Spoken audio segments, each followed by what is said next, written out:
Now I'm going to disappoint a lot of people after that, I'll tell you. I'm Bob, and I'm an alcoholic. And only through the grace of a God that I was afraid to believe in, that I've accessed and maintained in my life through a process outlined in a book entitled Alcoholics Anonymous, a good sponsor, and the ability to remain sponsorable, and a persistent and consistent effort in trying to live the traditions and devote my life to helping drunks. And consequently, I haven't had a drink or any mind or emotion-altering medication since October 31st, 1978.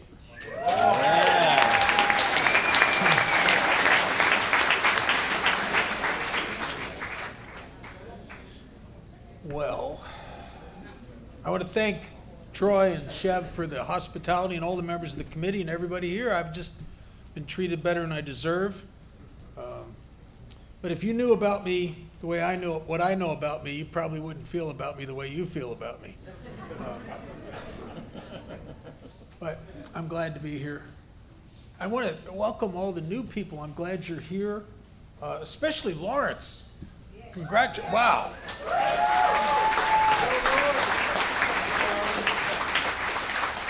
Welcome to Alcoholics. Where else on the planet will you get a gift and a standing ovation for recently burning your life to the ground? And you're not going to get that at the PTA, I'll tell you.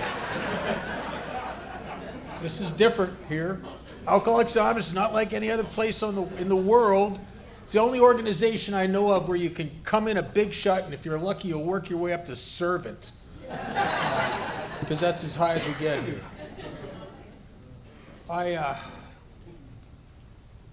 Wow, a lot of new people here. I'm glad you're here. I live in Las Vegas. I'm proud to be a member of a 3 legacy group, and there's not a lot of real actual 3 legacy groups if you look at the actions of the members. My home group's a 3 legacy group. We have long form tradition workshops. We have big book workshops. We have 14 panels every week into treatment centers and detoxes, and I'm privileged to do 2 to 3 of those every week. And I've been doing that for over 46 years. And I did it because my sponsor did it, and that's what I was taught to do. I have a group that respects Alcoholics Anonymous. My sponsor used to say, it's hard to get your life changed by something you're not willing to respect.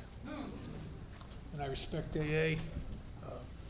I take AA very seriously. I don't take myself too seriously, but I love being a member of Alcoholics Anonymous. I love my home group. I love the service I do there. I have a sponsor who knows they're my sponsor. Now, if your sponsor is not sure they're your sponsor, let you in on something. They're not. Because if they don't know you're their sponsor, you're not. They're not. I mean, come on. That's one of the things I loved about Alcoholics Anonymous. I have fantasies about my life, and you guys keep slapping me with the truth. I mean, just over and over again.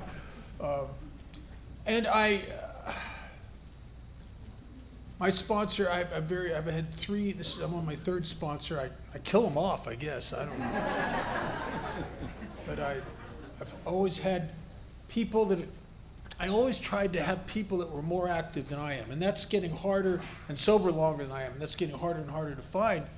My sponsor today goes to probably 8 meetings a week, 52 years sober, stands up for the traditions, takes people through the steps, sponsors a whole bunch of people, and that's the kind of sponsor I need. Because if I had a sponsor that just did a little bit AA here and there, that would look attractive to me, wouldn't it?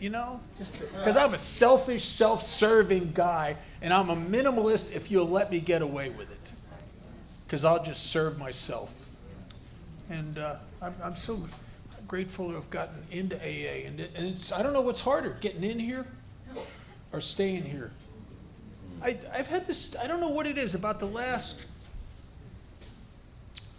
15, 20 years of my sobriety, I seem to attract people that are sober a long time and they're in trouble. I mean, drink again, suicide, trouble. Some of them over 50 years sober, some of them over 30, 20. I was just talking to a guy, he was sitting in a closet not too long ago with a shotgun in his mouth. And he's a good guy. And so it's my job to plug the leaks. What have you not done that you should have done, or what have you done that you shouldn't have done? And it's my job to kind of bring that to the surface and then encourage him to do what he hasn't been doing that he should have been doing, or stop doing what he's been doing that he shouldn't be doing. And it's always something like that. How many times do I get guys that are 35, 40 years sober, they don't sponsor anybody? Or 35, 40 years sober, they don't even have a home group. Right? I get this one guy who's going to commit suicide, and I said, "You have a home group?" He said, "Well, I didn't want meeting-based sobriety." What does that mean? I mean, oh my God. You got to show up where God's going to talk to you, and God talks to me here, right here. If I can pull my head out of my butt and listen, God will talk to you. It started when I was brand new. I'd go to meetings, and strangers would be talking about what was going on with me. And I mean, I think, how do they know that? Who told them that stuff? How did it? Because nobody I ever hung out with talked about the fears and the insecurities and the stuff that they were ashamed of and the resentments and the things that you guys were talking about. And I'd be in the middle of that stuff, and you're talking about it, and I'm sitting there nodding my head going, "Oh my God." And that's God, our ultimate authority, expressing himself through this consciousness of a group. And it happens. But I got to be a receiver. And I couldn't be a receiver because I came to my first meeting of Alcoholics Anonymous, and I was 20 years old. And I tell you, I needed AA. But I am recovery resistant. And when it says in the beginning of chapter 3, most of us have been unwilling to admit we were real alcoholics. I don't want to be an alcoholic. I had some uncles that were alcoholics. They were obnoxious, they were pathetic, and I don't want to be like that. Now I'll be a drug addict because that's kind of sexy, kind of cool. There were rock stars I looked up to that were professed drug addicts. Sign me up, I'll be that. But not an alcoholic. I'm even willing to be a mental health case, because if you're a mental health case, you get pills and sympathy. I like both of those. But I don't want to be an alcoholic. I never looked up to anybody that peed their pants regularly. And so I'm in these treatment centers, and I would introduce myself as an alcoholic because I don't want a problem. Right? I would say, my name's, go around the room, doing group or something. I'm Bob, I'm an alcoholic. I don't believe that. Our book says in step 1 that we learned we had to fully concede to our innermost self that we were alcoholics. That's the first step in recovery. I'm not doing that. Here's what I'm really saying. If I could have been honest, I would say, I'm Bob. My God, I don't want to be here. And I don't feel very good. And I don't want a problem with any of you. So I'm an alcoholic. Because I don't want a problem with any of you. But do I believe it? Have I fully conceded my innermost self? No.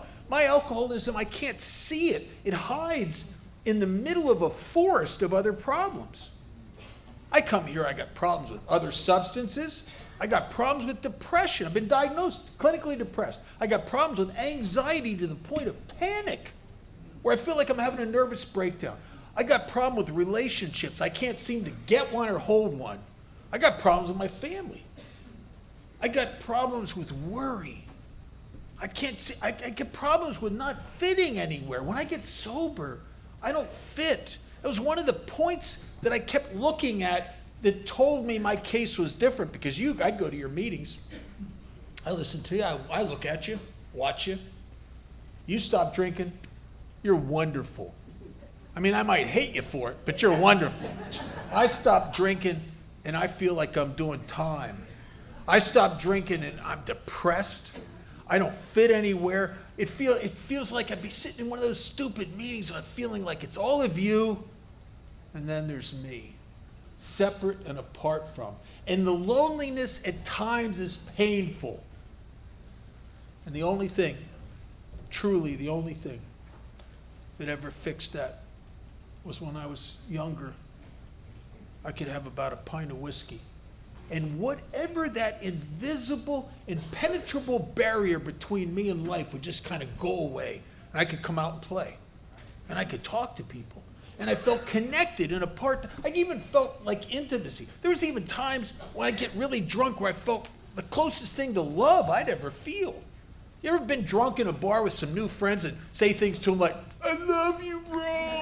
You know, I'll die for you, man. You know what I mean? Oh, that's like amazing. And then I get sobered up and I'm just that lonely guy who doesn't fit anywhere again. And I was that way before I ever started drinking. I tell you, I've often thought about this. I think I watched a documentary on some of the school shootings, right? Kids. And I started drinking, I was like 13. And these kids who do this, they go off the deep end. You start talking, they start interviewing people who knew them. And as they're describing the kid that went off the deep end, they're talking about me. Before I ever got drunk, I think alcohol saved my life.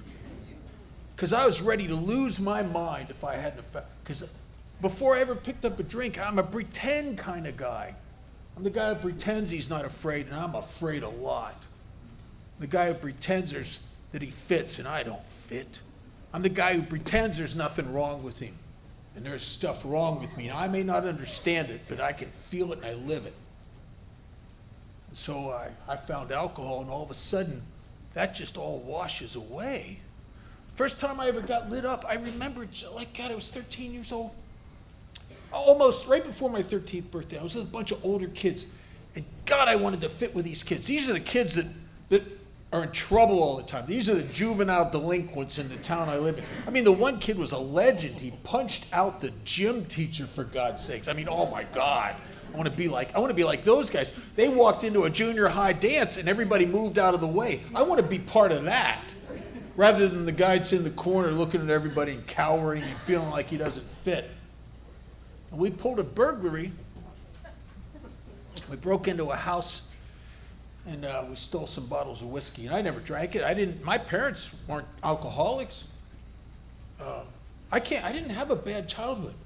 The only thing about my childhood I remember really with any clarity was me, basically. My mother used to try to tell me that I was self-centered. She said one time, she said to me, you think you're the center of the universe. I went, I am, Mama. Everything revolves around me. She told me one time, you're just full of yourself. I had no idea what she was talking about. And I was that way before I ever picked up a drink. Matter of fact, alcohol was the medicine that corrected that. And I remember the first time I ever got drunk with these older guys, it's like I'm pretending I fit with these guys, but I'm coming from behind. You know, do you ever have that feeling with you're over your head socially with people, like, you know, they're just like that fear of being found out, like one of them's gonna see through my facade, what a phony guy I am, and he's gonna embarrass me publicly. I had that anxiety a lot.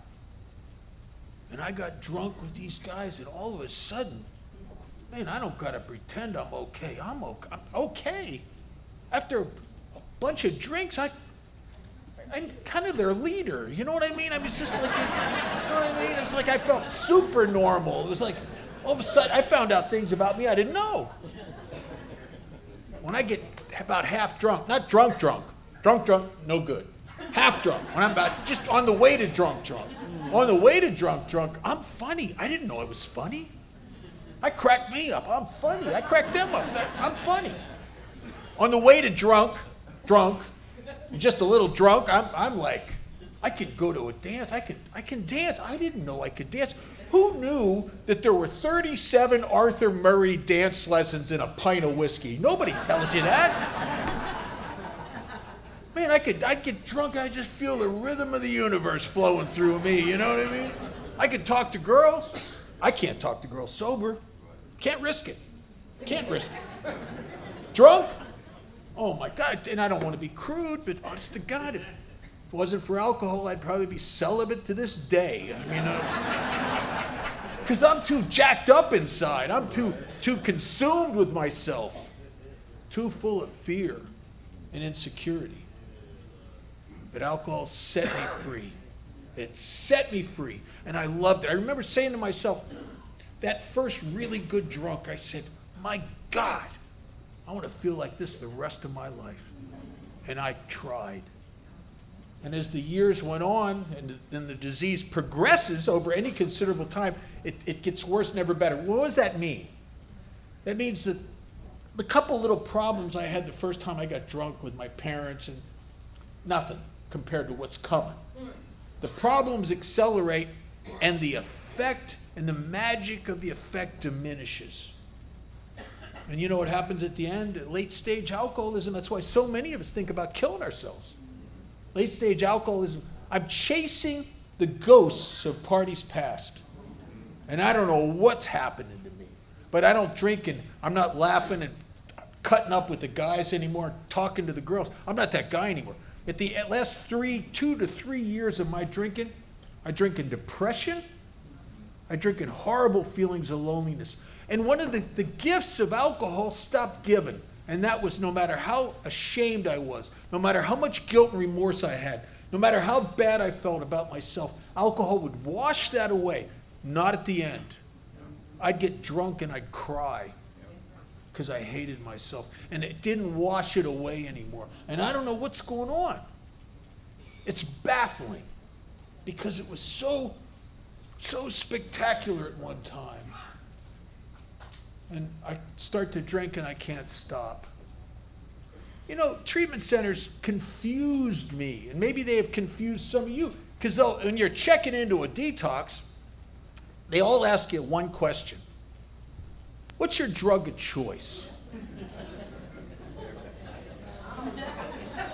Well, what do you got? I mean, I drank a bottle of vanilla extract one time. I mean, I broke open a magic marker in county jail and huffed it, hoping something would happen. You know, what they should ask guys like me to define whether we have a problem that comes in a substance or a problem that comes inside of me. And the definitive litmus test for that is, Bob, what happens to you when you drink alcohol? What happens to you? Tell me about all the times that you were out with your friends partying a little bit, and you had 3 or 4 or 5 drinks and just decided, you know, it's time to go home. I'm done. I'm good now, thank you. How many times was it you have that, Bob? I never had that. I can't get enough. As a matter of fact, I'm the guy, if I'm still conscious, I ain't done. I went to a party, spring break up in Boston with a buddy of mine. We heard about this party. It was legendary. Got there, it was a good party. First time I ever drank tequila. First time I ever did a beer bong. We're smoking Lebanese hash. We're reefer, doing shots and beers and man, oh my God, did a little cocaine just to keep the evening going a little longer. You know?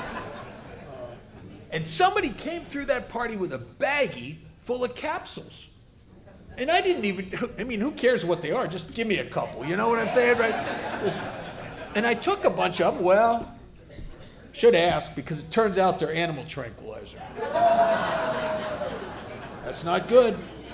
Because in about an hour, I'm laying on the floor of this place this party's at, and I can't get up. But I'm still conscious, so I'm laying there trying to talk people into bringing me drinks, right? Because I got this allergic reaction to alcohol, and I couldn't see it. You know, I remember coming to AA meetings and treatment centers, and people would talk about this. You drink alcohol and you get this allergic reaction, this phenomenon of craving. I said, no, I don't get that. You can't see it. You can't see it because it uses your own mind against you. I remember I was a bad blackout drinker. Any blackout drinkers in here? It's hard going through life when other people know more about you than you do, I'll tell you. And I never once said, somebody come up to me the next day and said, oh, Bob, you were so helpful last night. Things I've actually heard that were thrown at me is like, you peed in our kitchen.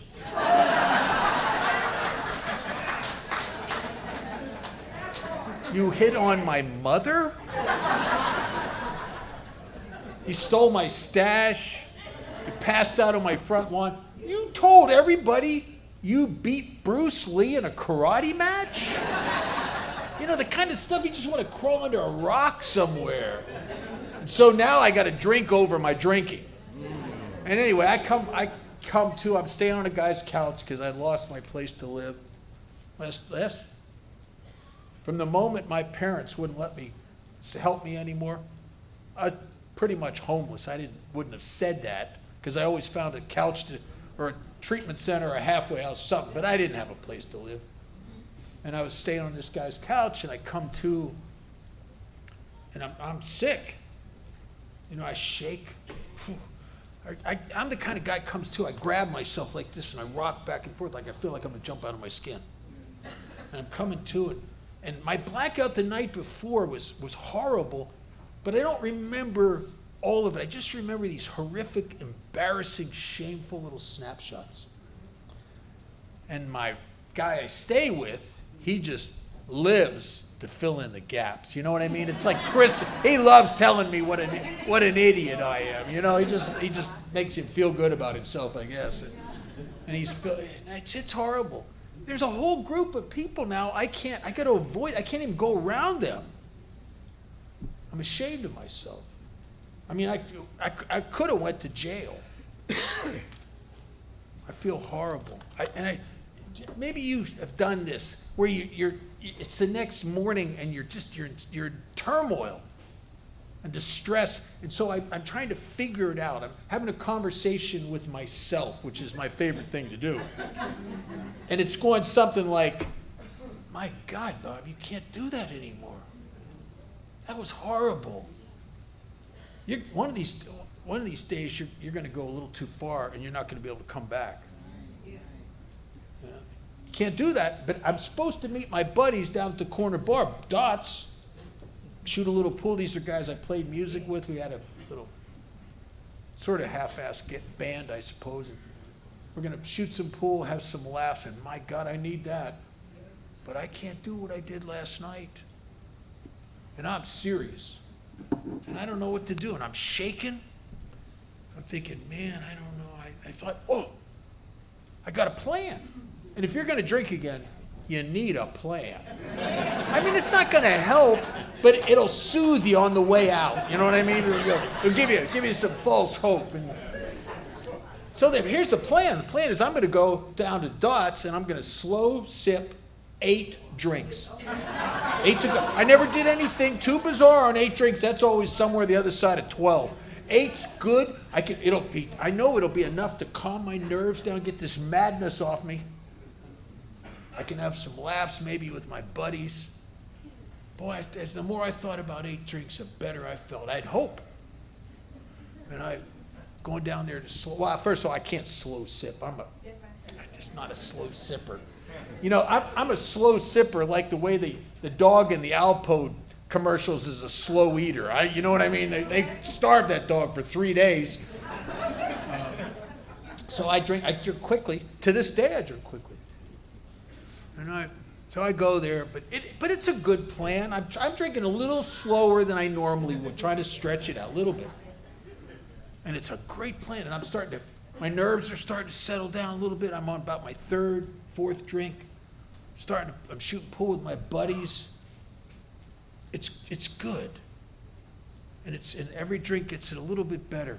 And then something horrible happens. I'm in the middle of the 7th drink. And all of a sudden, I have this awakening that, oh my God, 8 was a bad number. It was a stupid number. Who knew? Now that I can see clearly, and 12's a better number. And you know what happened? The same thing. The same thing. There's a Groundhog Day sameness to drunkenness. And I did more things to embarrass and shame myself. And see, if you would have come up to me when I was on drink about 15 and say, you made your mind up to only have 8. You must have that allergic reaction to alcohol, that allergy. I'd say, no, it's not an allergy, it's not a craving. I changed my mind. I always changed my mind. And alcohol changes my mind, and I don't see it because I think it's my idea. But I'll tell you, it always did that to me. I've never had a drink of alcohol in my life that didn't somewhere deep inside me make me feel like I need to have another drink and another drink and another drink. And that is an abnormal reaction to alcohol. Well, I don't know how many treatment centers, probably 5, maybe 3 or 4 or 5 years. I don't know how many years of trying to control and enjoy my drinking and failing. And it's all my drug use. And it was significant, but all my drug use was to serve the end of trying to control and enjoy my drinking. Or, even more necessary, equally necessary, to control and enjoy my abstinence. Because I got 2 problems, and I got to fix one of them. Because I don't know, but I have this abnormal reaction to abstinence. And I get sober and I ain't right. But I don't know that. I just feel a little weird. And there's a loneliness, a depressive loneliness that kind of starts creeping into me. And I don't fit anywhere, and I worry. I'm a worrier. I just worry. I probably spent most of my life in my head trying to solve problems that haven't occurred yet. You know what I mean? My head's like a problem-seeking missile. It'll find problems that nobody else can find. And they never occur, but that doesn't matter. I spend a lot of time solving them. And occasionally, I focus on them so much, I make them come true. Psychologists call that self-fulfilling prophecies. Our book says that fear will set in motion trains of circumstances which will bring me more misfortune I feel like I don't deserve, but did not I, myself, set the ball rolling? And so I'm driven by this internal stuff. And I'm obsessively self-concerned. You know, I wake up in the morning, I come to or wake up in the morning, and all I'm worrying about is me, thinking about me, wondering about me. And you know, Alcoholics Anonymous, I remember I was in this treatment center, this guy's trying to help me. He says, you know, it's important that we help people. Well, if I ever got my life together, maybe then I might go help somebody. But my God, I need more help than anybody I could help. My first sponsor was, I met him. I'll tell you, I'm so grateful for him and my second sponsor. I think we're brought together by divine appointment. My first sponsor had been a delegate. He was like Bill Wilson in the sense that he knew intuitively that he must find alcoholics to help. So before there was an H&I committee, he brought 2 meetings a week into the local detox. He was the only guy that did that. He'd bring his sponsees in there. That's the guy I met that became my first sponsor. So I'm not even out of detox a week. And he's hammering me about doing 12-step calls. We want you to come back into the detox with us. And we want you to sign up for the state prison meeting. We want you to get on the 12-step list. Help. Oh my God, he was a fanatic. And I'd worked as a therapist in my early 20s, and I had a head full of nonsense, psychological nonsense. And so I reached into my bag of psychobabble, and I said to him, well, don't you think I should work on me for a while?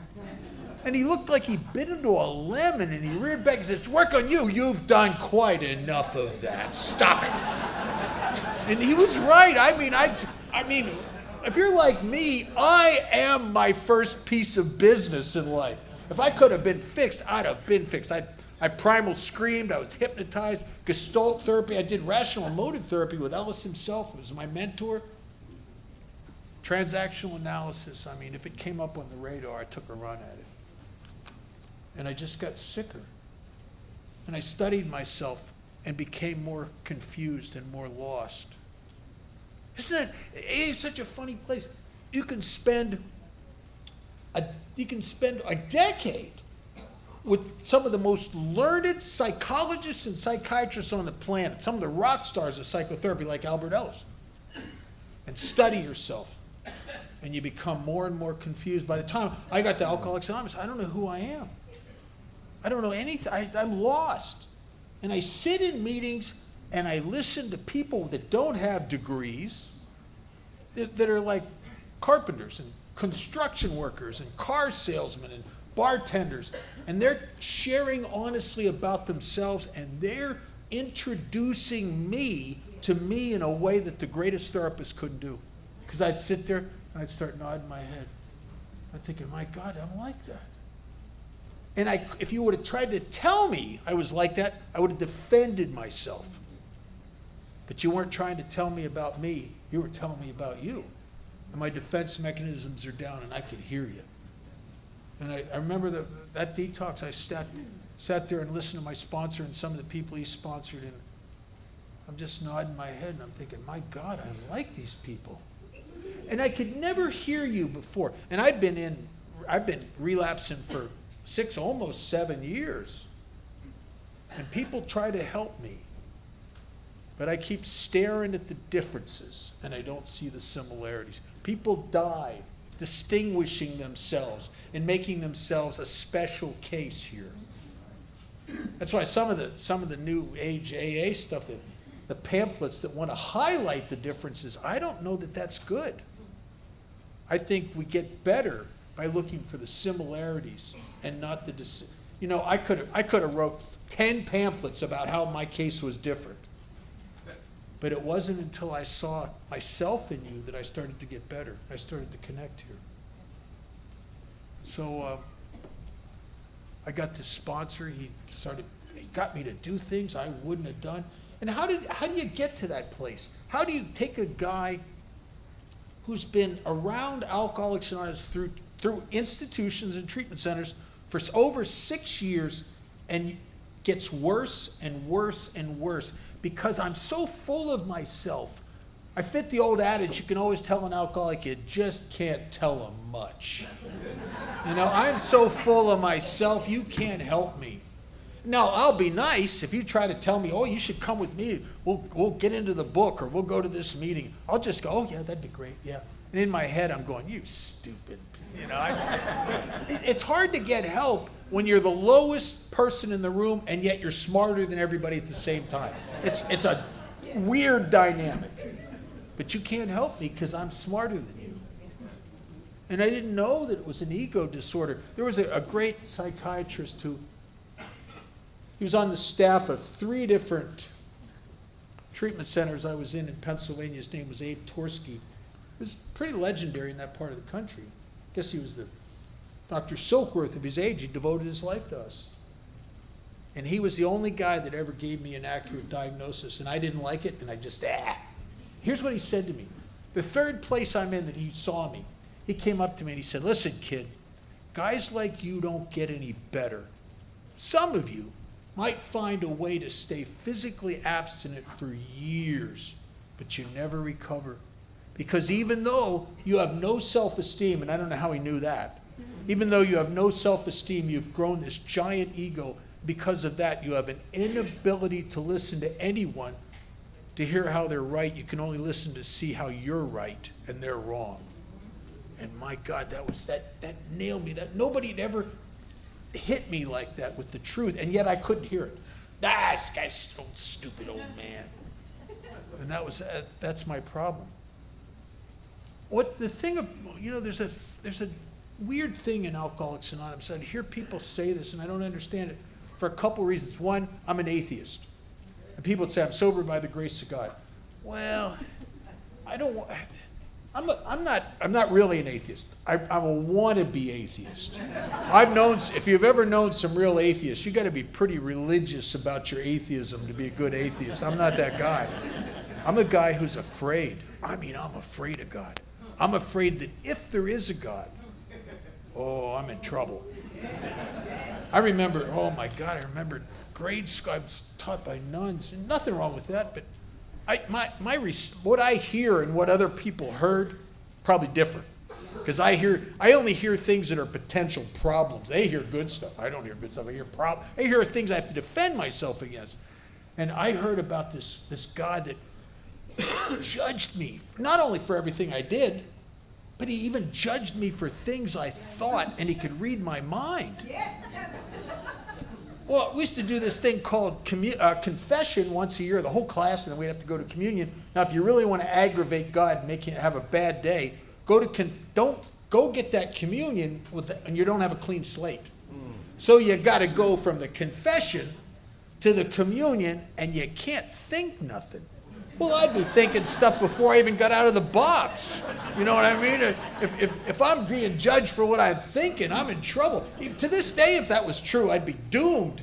I could drive across, on a bad day, bad spiritual hair day, I could drive across town and just everything I'm not supposed to think, I'm thinking. I'd be driving down the freeway going, I'll kill him, I'll do her, I'll kill him, I'll do, you know, and I'm not even doing anything, I'm just driving across town.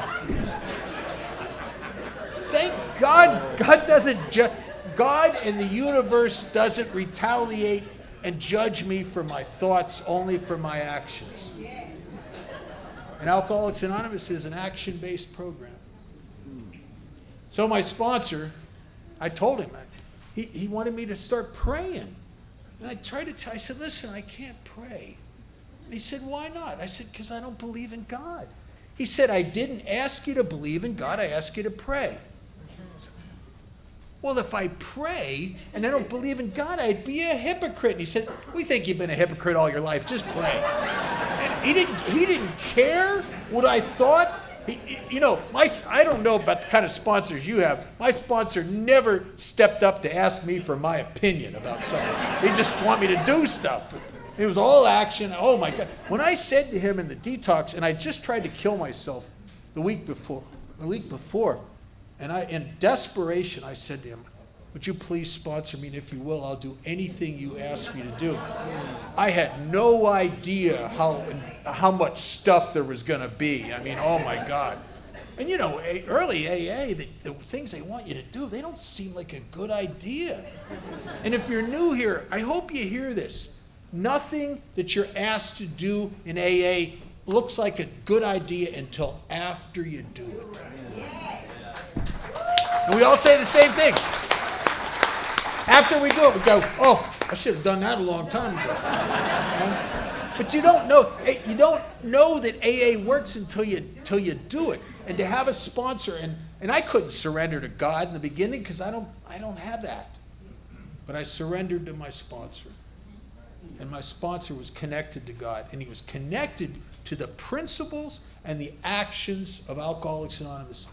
The primary purpose truly was his primary purpose. It was not talk. You could watch him and know that his life was... When I met him in this detox. He'd bring meetings in there twice a week.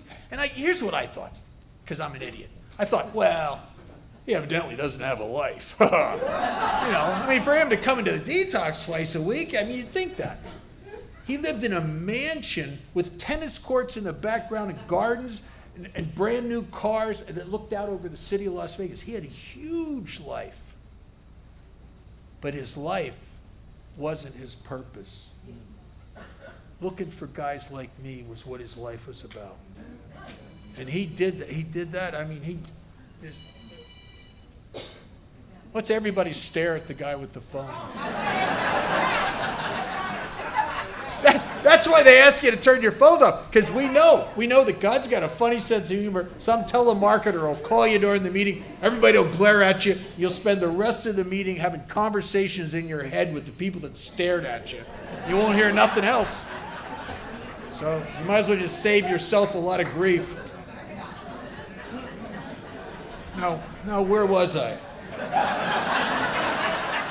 My name's Bob, and I'm an alcoholic.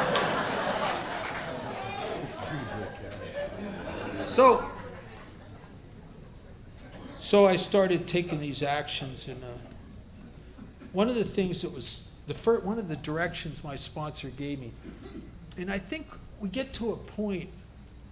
There's a little passage in our book that says that we're crushed And I think that's a good word for a guy with a big ego. We have to be crushed.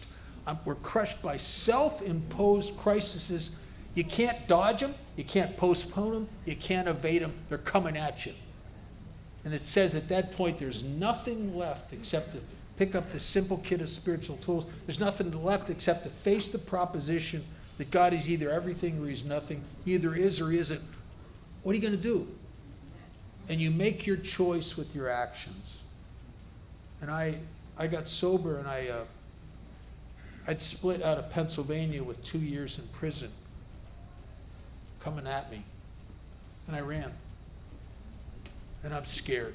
I'm scared. And I made the mistake of telling my sponsor. I had too much rehab, too much therapy. And I don't want to tell my sponsor because I want to do anything about it. I just want to ventilate. Maybe I'll feel better if I get it off my chest. So I told him about this 2 years in prison is coming at me. And they're such action people, And he convinced me. He said, you have to turn yourself in and offer to go do the 2 years. And I thought, oh no. I don't jail well. That's not good. And he said, you have to. Kid, you want to stay sober? I said, yeah. So you want to die of alcoholism? No, I almost did. He said, you have to do it because you're not going to stay sober looking over your shoulder. Every time you see a cop car go down the street, your gut's going to seize up because you're going to imagine your picture's on his dashboard. And I knew exactly what he's saying. I can recognize the truth when I hear it. I just don't always like it. And he talked me into turning myself in. It was the first time in my whole life I ever pushed everything and all my feelings and everything I wanted aside to follow directions from somebody else. And isn't that what surrender looks like? You see a war movie, and people surrender in war movies. What do? They lay down every means of defending themselves. Every means of propping them up, their guns, their everything, until they're defenseless. And then they sit there and they wait for somebody to tell them what to do. You want to know what a surrender looks like? That's what it looks like. And those of us that come here demoralized and hopeless and desperate enough to be sponsorable, we're very, very lucky, because most people don't. Most people come here and they ride their ego for a while here. And I had good sponsors. Every time, thank God, because my ego doesn't go away. I love some of the writings of Harry Tiebout. He talks about we must have ego reduction at depth. And then he says something that's so painfully true. He talks about the amazing recuperative powers of the alcoholic ego. You can be the most surrendered guy in the world 1 week. The next week, you know everything. You know what I mean? It comes back like a bad tumor. And so I have to stay engaged. I get very uncomfortable when people thank me and say, just different things. You got a lot out of your, whatever. I don't like, I'm telling you, if you told me you thought I was a selfish, self-centered piece of crap, I'd probably go, well, yeah. Yeah. Tell me I'm something nice, say something nice about it. And I feel like I need to defend myself against that. Because I'm very, very painfully aware of this ego that will kill me. That's why I don't want to get off on a tangent about my resentment towards the people who throw my talks on YouTube, but and make hundreds of thousands of dollars off of them, but that's none of my business. My sponsor told me many years ago, both my sponsors said the exact same thing. They said, you can't stop if somebody that you sponsor or someone, a newcomer in AA wants to put you up on a pedestal, but you better damn well not get up there yourself. And that's really true. It'll kill a guy like me. I know guys right now that they're in trouble. Bill Wilson was so brilliant when he talked about 3 things that divert us from he says in the long form, our primary spiritual aim: money, property, and prestige. Self-grandizement, what people think of me. money because money gives you an illusion of power. I remember in my early sobriety, I started making money. I was probably 8, 10 years sober, I started making a lot of money. And you get that feeling. Like you never really make enough money, but you get so close, you think another 100,000 and I'll be there. And you're never there. You're feeding a dog that never gets full. And Chamberlain used to say something that was brilliant. He said, if you don't surrender and you let your ego go, what'll happen is you'll get to a place where you'll run out of things that you can put between you and you. And there you are. Because everything you brought into your life that's good, it ain't good to you no more. The shines wore off of all of it. Isn't that funny? Isn't that when Silkworth says we're restless, irritable, and discontent when we get sober, that discontent is baffling. You can have something in your crosshairs, and as I've done many times, think, man, if I had that, oh, that'll make me happy. And you get it. Another disappointment. Because the illusion is that I know what's good for me. The illusion is I know what I need. Or the delusion it talks about in the book that I'm a victim of a delusion. I can wrest, with a W like wrestle, I can wrest happiness and satisfaction out of this world if I only manage well. But I think if I get it all just the way I want it. Do you know, over the little over 46 years I've been sober, I've known a lot of people that drank again with a lot of years, 30, 40. We had one guy, we tried to make a project. He was 45 years sober, and he ended up in our detox. He died quick. He couldn't stay sober. And these people that commit suicide with decades of sobriety, or drink again with decades of sobriety, they don't do it when their life's bad. They usually do it when they have everything they were chasing. They got everything they want, as Chuck said, and there you are. You're still you. It doesn't really fill the hole, does it? And yet, I know some people that have nothing materially, but they're free and they're complete and they live amazing lives. I was, years ago, I sponsored a guy. I was down in LA doing a workshop for a group down there. And I sponsor a guy down there who does a panel. He takes a meeting into a maximum security penitentiary about 2 hours north of LA, up in the Morro Bay. It's where they put all the lifers, people with multiple life sentences. And we go up there, and I drive up there, and we're having a good time talking in the car. We get through all the layers of security, and we're coming down this hall. And you know what it's like when you walk into an amazing, dedicated recovery group? There's a buzz in the room. You can feel it. I think it's God. And I could feel it as I'm coming down, before I'm even in the room. There's a whole line of about 20 greeters. People are in that meeting. They're laughing and carrying on. And he knows a lot of the guys, and he's pointing people out. He says, see that guy back there talking with that guy in the big book? I said, yeah. He said, he's got 2 life sentences. And that's a new fish off the yard. And he said, see those guys over there? 3 of those 4 guys have multiple life sentences. They'll never get out of prison. And earlier that week, I was at a meeting at a bougie part of Las Vegas, in a suburban area where the parking lot's full of Mercedes and BMWs, and there's a Bentley in there and a couple of Porsches. And the guy, it's one of those meetings, does anybody have a problem? You know those meetings. The meetings that make you want to hang yourself, you know those. And everybody, these people that live in these multi-million-dollar homes are whining, and oh my God, they're just miserable. And I'm in this prison. And those guys that will never get out of prison are freer than those people in that suburban meeting. I'm telling you.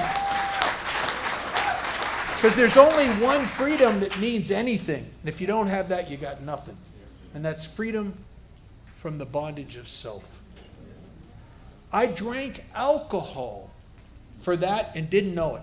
I drank alcohol because I could walk into a party or a bar and I'm stuck up inside of myself, and I'm depressed and I feel bad, and I'm full of worry and anxiety and lonely.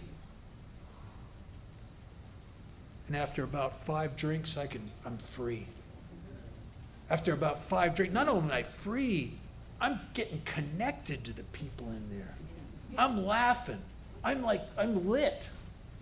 I drank alcohol to relieve me of the bondage of self, and I do Alcoholics Anonymous for the exact same reason. Bill Wilson discovered something. Bill Wilson was like me. He's left alone. Bill, myself, Clancy, we're all depressives. You know what that is. And some of you might be like this. Just sit, maybe you can find out if you are. Sit for about 30 minutes and just ponder your life. You know what I mean? Just think about you and look at all the deficiencies and the disappointments. I've never pondered my life and spiraled upward. You know what I'm saying? I never had that. It's always I just go into the abyss and what's to live? There's nothing to live for, and everything's a disappointment. And so my first sponsor, when he starts pushing me into 12-step work, he was pushing me into what Bill Wilson found. Bill, in his story, he talks about there'd be times when he'd be afraid he was going to drink again because he'd be so plagued. He was a depressive, and he'd be so plagued with self-pity and resentment that he was afraid he was going to go back to drink. And so in desperation, he'd go down to Towns Hospital where Silkworth, he was the first guy Silkworth ever let come back in there. And Silkworth respected what Bill was doing, let him come in there, and he'd spend about 2 hours with some poor guy that's got nothing for him, and he'd get miraculously uplifted and set on his feet. He called it a design for living that works under tough going. So if you've relapsed like I did for almost close to almost 7 years, and the accumulation of the progression of the disease took you to a place where you're trying to kill yourself, you may know something. You may know that there's no more chances for a guy like me. Because every time I went out, it got a little bit worse. How much worse would it have to get from suicide before you'd actually do it? And so I know that this is my only chance. So I've never left here. I've never not had a sponsor. I've never not had commitments. I've never not had a home group, and I've never not did 12-step work. And it keeps me free. Not perfect, but free enough that I can stay here and I can stay in the middle of my life and I can be useful. I get guys that, this has happened about a couple dozen times, where people 30 years, 20 years sober, they're in trouble. I mean, they're in trouble. And they'll call me up and they'll ask for help. Would you work with me? Okay. There's a couple of paths I always get them on.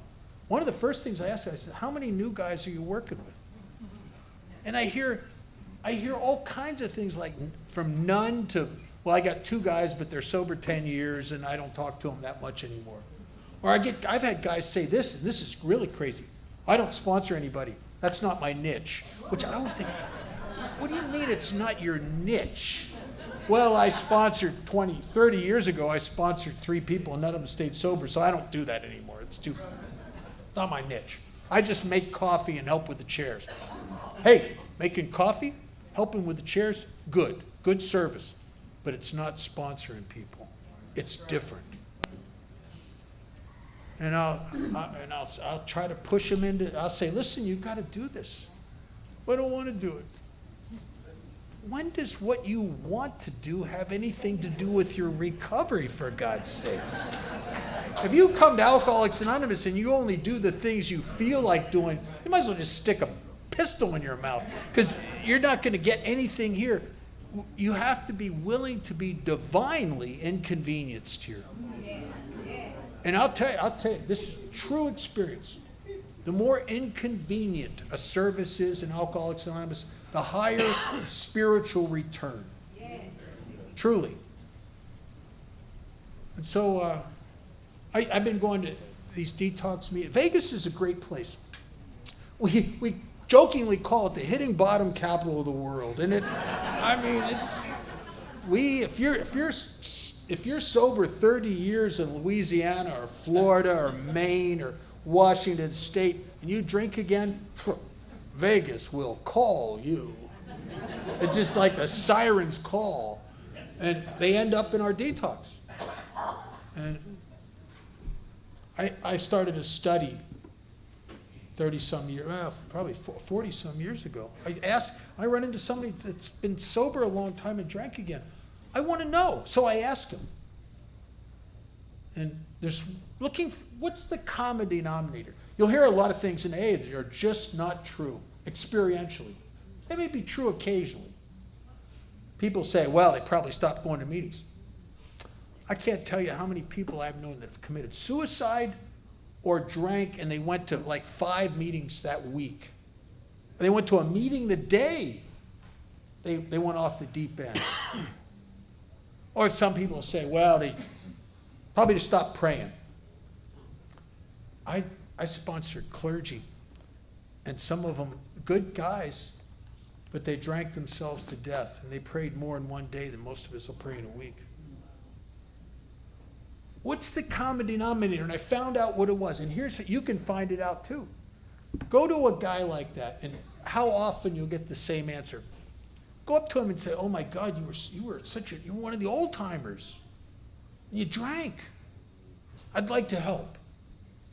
If you'll give me a list of the new people you are working with and their phone numbers and your service commitments, I'll step up and I'll do your service commitments for you, and I'll contact the new people you're working with." They don't have no list.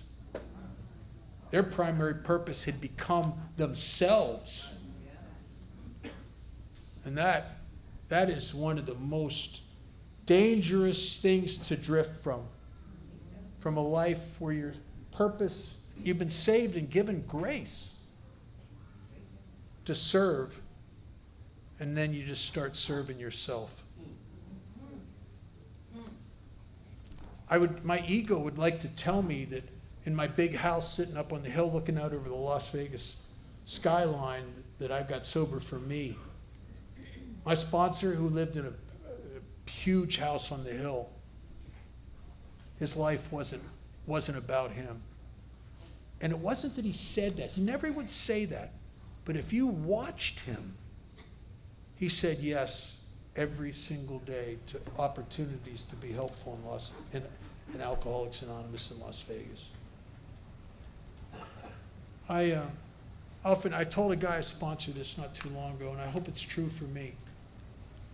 I said, if there was on another planet some people with high technology telescopes and they were watching you 24/7 for several weeks, would they come to the conclusion that your life was about serving in Alcoholics Anonymous, or would they come to the conclusion that your life's about you? And I hope that it would look like my life's about my primary purpose. And it hasn't always been. When I went into a deep depression at 19 years sober because I got successful. I was making a lot of money and I had a lot of toys and a lot me. And it's so seductive. I mean, we're not seduced away from our primary purpose by tragedy.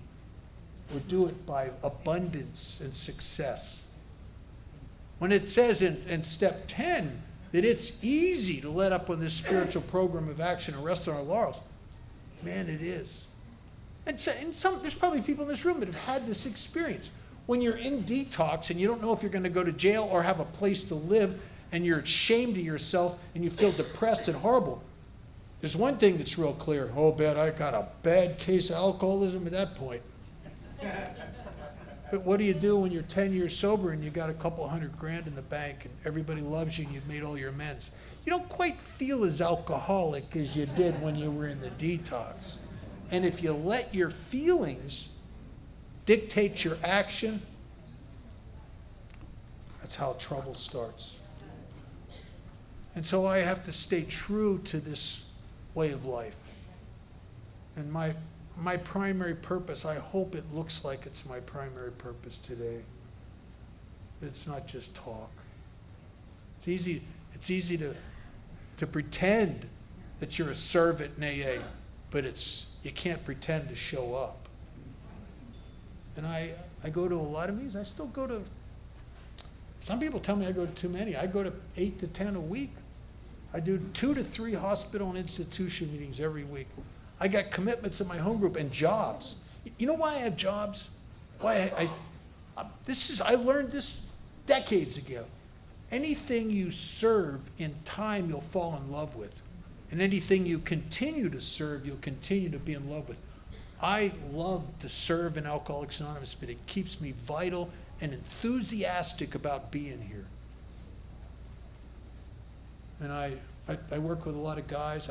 My phone is just, it's overwhelming sometimes. I'll get off a plane and I'll turn my phone on and I'll go, oh no.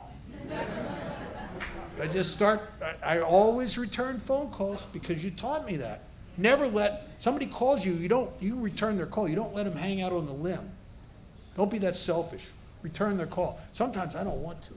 Especially, you get sponsees every once in a while, they're in an insane relationship and, oh, I don't want to call him back. He's going to talk about her again, you know. Just shoot me, would you?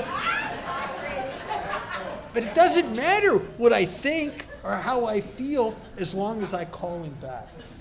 As long as I do the right thing. And so I do that. And it keeps me here, keeps me in the middle of Alcoholics Anonymous, and it keeps me free. And I need to be free here. I can't have me all over me. And I used to drink again because when I'd stop drinking, I just get myself on me. Like that creature in that movie Alien that just attaches itself to your face. And it's depressing. It's fear and anxiety driven. And I have to be free of that. I have to get me up off of me. And the only thing that I can't pray me up off of me, but I can act me up off of me. Because the problem, this thing about grace, we're sober through God's grace, it is the absolute truth. Here's the problem. People pray fervently and drink themselves to death. I come to Alcoholics Anonymous and I'm so full of myself, I have a broken grace receiver. When I was a kid, we had a TV set that only got 3 channels. In the town I lived in, they had 3 TV stations. Then they had these big towers, about a couple hundred feet high, that broadcast this signal. And it was available to anybody who had a television set with a good receiver. The problem is, my TV receiver is so full of Bob, it doesn't take on anything else. And I come here, and I get a sponsor who's really a TV repairman, and he's got a book, a manual on how to repair the TV, and it's really all about emptying my life out of me. It's about self-reduction and ego reduction. I just told a guy this, and he came back to me. He said, you're right. I said, you don't even have to feel surrendered. Just act like you are for a long enough period of time, and you'll get the same results as somebody who really is surrendered. And so I have to take the actions of Alcoholics Anonymous. I get up in the morning. I spend 2 hours, me and God, going over the day. Some of it's returning texts from sponsees, phone calls, and emails. I get up in the morning with purpose. I know what my life's about. I know who I am. And I'm not perfect. I have a lot of flaws, but I know who I am. And I'm comfortable with me and all my imperfections. And I know what my day is going to be about. And I don't think there's anything better than having purpose in your life. Mark Twain, one of his best quotes, he said that the 2 most important days in any human being's life is the day you were born and then the day you realized why. I know why I'm alive today. And it's not to serve me. It's not to have a great life. It's to help God's kids. And just to the extent that I do that and live like that, I feel free. So if you've been suffering from depression and anxiety and feelings of not fitting, get a sponsor who pushes you into taking actions that are inconvenient, that involve helping others, and doesn't really have much to do with helping you, because you've had enough help by the time you get here. And if you're new, welcome to Alcoholics Anonymous. We got some good news. We do have an effective treatment for that thing that overcomes you after you're sober a while, that eventually drives you so crazy you go back to drinking. We have a treatment for that here. The bad news, our treatment doesn't work as fast as 5 shots of tequila. Thanks for listening.